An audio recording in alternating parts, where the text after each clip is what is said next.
What are you eating? That's not peanut butter, that's just straight butter. Hey Joy, what did you make for breakfast? Pancakes! Okay, everyone come to the table. Today we hope to get the rest of our summer garden in. The only thing we won't put in today is sweet potatoes. We have to plant those probably next week when they come into the farm store. We always plant sweet potatoes when the ground is really warm.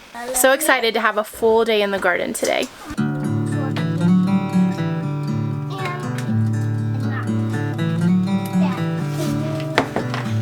This is so good, Tracy.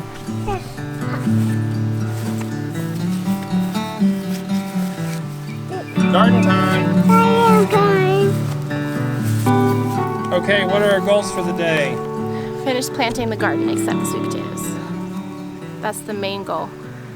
Wish I had a hat that went like this so you can see. Lay them out, I'll start planting. Okay, so we'll start with these rows down here. These tomatoes we planted just, how long ago? About a week ago? Yeah. They've grown so much. We planted them on the snake day. You'll remember Bree talked about burying the plants pretty deeply. Essentially, you get faster growing plants because they grow roots off their trunks or stems, vines. It makes the plants super strong and vigorous. They've already grown a lot since they were put in. I think they were about that tall when they were put in. So these have almost doubled in size just in a week. There's a lot of good rain too. Can you plant a tomato too deep?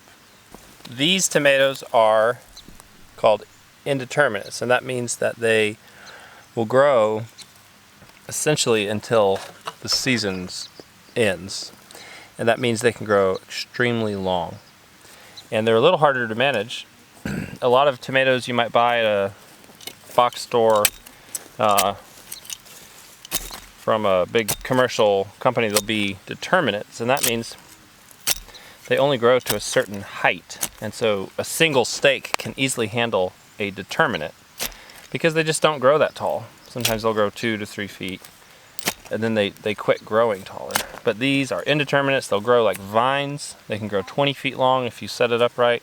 The advantage of planting determinates in general is that they're just easier to manage, and potentially the advantage of planting indeterminates is that because the plants can get so big, you can potentially have more productivity per square footage of garden space. When I'm ready for it. I know how. I know.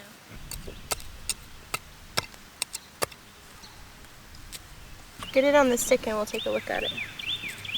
The ant is carrying a dead fly.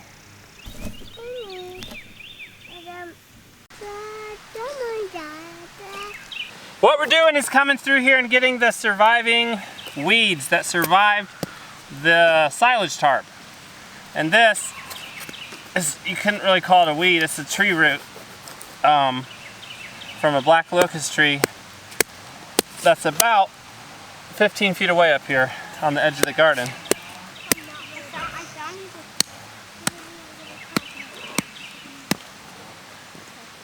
Brianna's worried about the amount of shade that we're getting up here. It's actually 11:55 and there's still shade on these upper beds here. Now the days will get longer, so there'll be sun here earlier. The other thing too though is when you stand here in this shade, look at this, let's look at this shade here and look up at the sun, and this shade is actually coming from our trees. It's not coming from the neighbor's trees, so we could take, if we took these trees down, there would be no shade here. Let's take them down. Just this one and this one. So just those two. They may have to go into another bed. I guess if I'm gonna cut these trees, I should do it now. Otherwise I'll plant stuff here, and then if I cut them later, I'll tear the plants up. So I'm gonna cut a couple trees, which, hey, an opportunity to get the chainsaw into the garden. It's not very often you get to do that, so that'll be fun. This is an ailanthus tree, or a tree of heaven. 1, 2, 3 of those. I'll talk to you about it, buddy. And then these black locust trees. Chainsawing is pretty dangerous. It's probably the most dangerous tool out here. So I put on all the gear. Top cut locations with a chainsaw, head, hands, and legs. I don't know in which order. I've got a helmet and chaps. I have seen people nick their chaps before and they're not able to cut through them and they don't cut their legs. The vest is so I don't get hit by a car.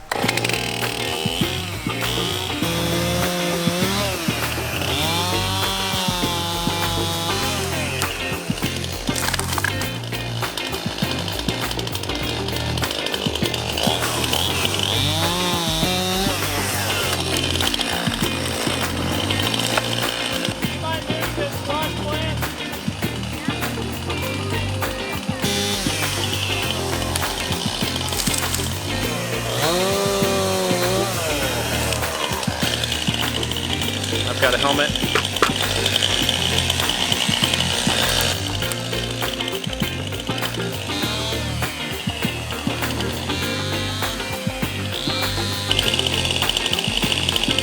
This last cut is more dangerous because I'm cutting it about 6 feet up. It's just dangerous to cut above your head, so I'm gonna just go super slow. Plus it's possible it'll squish just as potatoes here.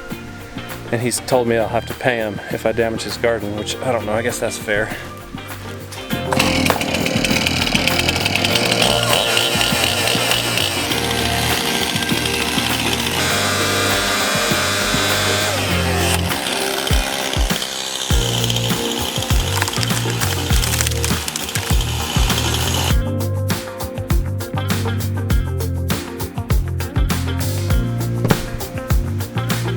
The last big chunk we'll put right there.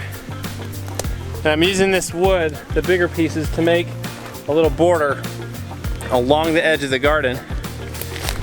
And this is where I planted all these raspberries, and you can see them behind this, and then we can fill in there with leaves and mulch and whatever and kind of make a little mulched area so we won't have to worry so much about weeds and raspberries, but I'm not really worried about it. And I just left these two stubs, these black locust trees, and I'm pretty sure this will grow out from the top. I'm not certain, but I'm pretty sure that these will turn into little umbrella trees and then give us a tiny shade here, but they won't be so tall, so they won't shade the garden too much. And I know you're worried about the potatoes. I think they're gonna be okay. I'll have to talk to Justice about it.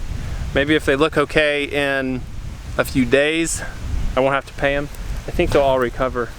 I did smash that tree down on some plants here. I don't know. A few of them may have been, well, we'll stick them in the ground and see how they do. I misjudged how tall the top of that tree was by about 3 or 4 feet and just laid it out on her plants she'd laid out. So I'll plant all these now before they wilt in the sun. Cayenne pepper. That makes me happy just thinking about it. I love the burn. And I'm out of hot sauce.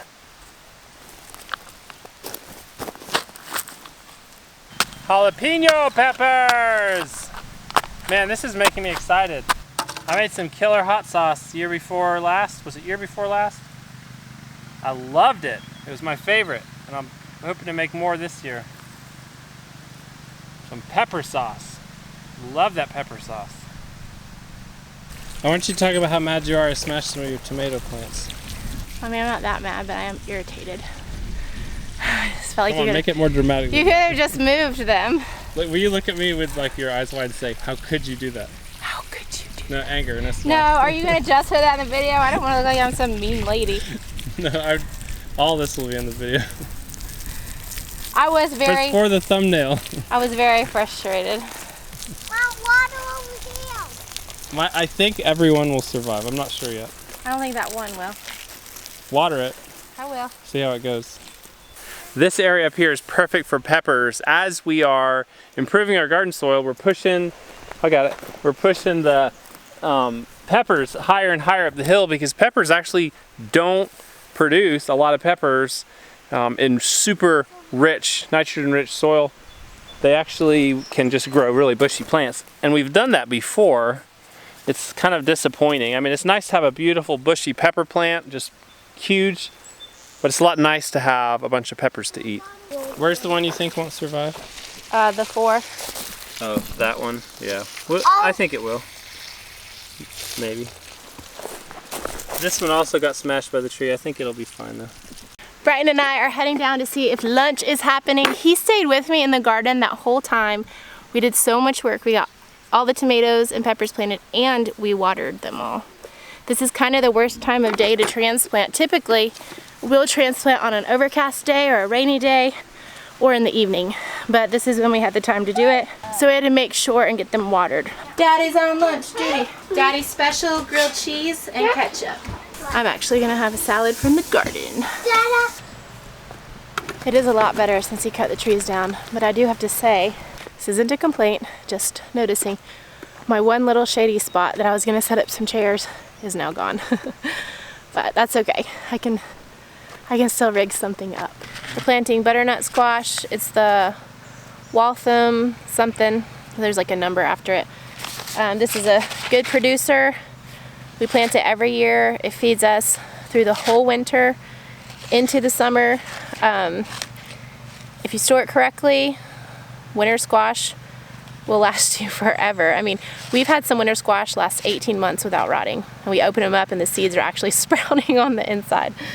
So we always plant butternut squash. It's such a good producer.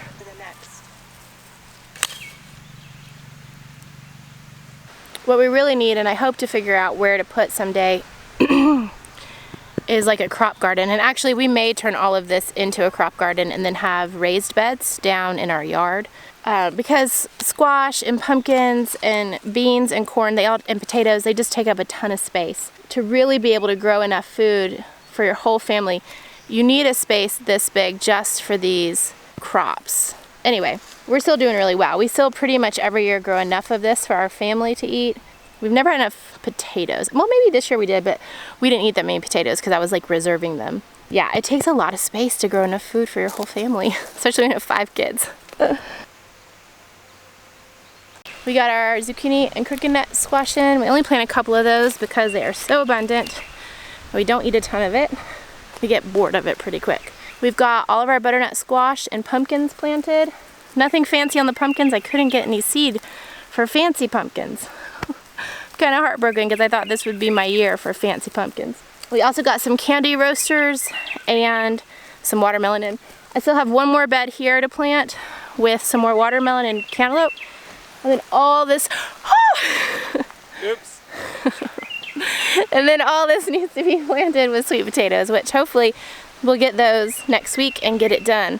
Arthur promised the kids that if they cleaned the barn while we were up here planting, he would take them to the river. So let's go see how they did. How does the barn look? Ooh.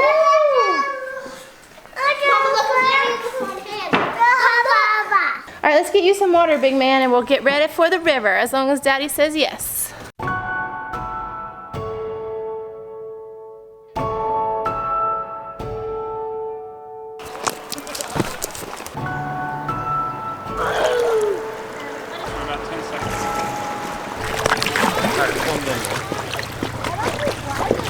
We're back!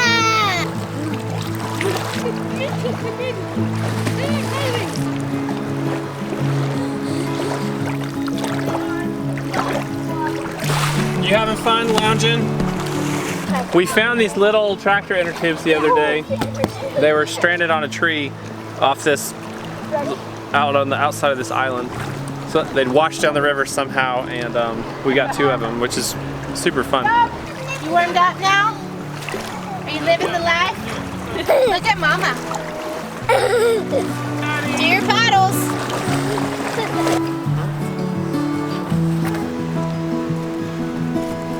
It's been another great day on the homestead. See y'all later. See you in the Thanks next for joining video. us.